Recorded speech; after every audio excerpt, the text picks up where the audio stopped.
Mr. Timmons, thank you for coming today. You're now recognized for 3 minutes. Thank you, Mr. Chairman.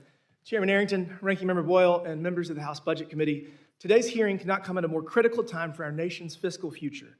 It is past time for leaders of our nation to come together and solve the tough problems we can no longer ignore. As members of this committee are fully aware, Washington has a spending problem. We currently have $33.8 trillion in debt. Our debt to GDP ratio is 122%, the highest it has ever been. Next year, for the first time in our nation's history, our interest payments on the national debt will be our #1 expenditure. Social Security will be insolvent by 2033, and our healthcare system is fundamentally broken. We spend twice as much as the average country per person on healthcare, and our obesity rate is 3 times the average, which does not bode well for our future healthcare spending either. Our fiscal situation is not the fault of a single political party or administration. It is the collective shame of generations of politicians who continually kick the can down the road and choose political expediency over what is right for the future of our country. And it is no secret why. Interest groups from both sides of the aisle have preemptively started political attacks alleging the other side wants to take seniors' benefits. This is false. If we do nothing, in 10 years, there will be a 23% reduction in Social Security benefits across the board due to insolvency. This is clearly unacceptable. The issue of the national debt affects every American, regardless of political affiliation. No one party, scholar, or economist can solve this problem. Either the Fiscal Commission is going to be successful or our country's doomed. A historically used tool to bring together the best and brightest to tackle the issues politicians are afraid to go near.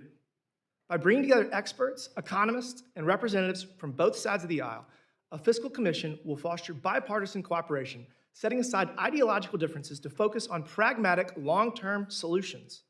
The structure is intended to transcend the political divide and elevate the public discourse.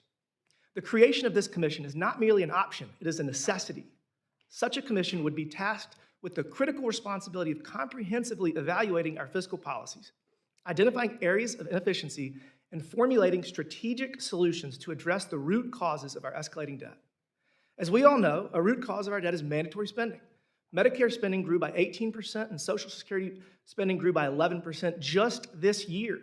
These are vital programs and lifelines for millions of Americans, and we must strengthen and preserve them for generations to come without compromising the promises we made to our senior citizens in this country. This is not about sacrificing the welfare of our citizens, but rather about ensuring that these vital programs remain viable and robust in the face of fiscal challenges. Every day we fail to move forward with this effort represents a theft from seniors, those close to retirement, and future generations of Americans. If we are truly to address our nation's fiscal solvency, we must have serious and uncomfortable conversations about the true drivers of our debt. Establishing a fiscal commission will force this body to finally face these issues head-on rather than continually placing more and more of a burden on the American taxpayer. Again, I want to express my gratitude for holding this hearing today. It is a step in the right direction for us to come together and have a serious discussion about the need for a fiscal commission, its mission, and begin the process of restoring our fiscal solvency and securing our nation's future.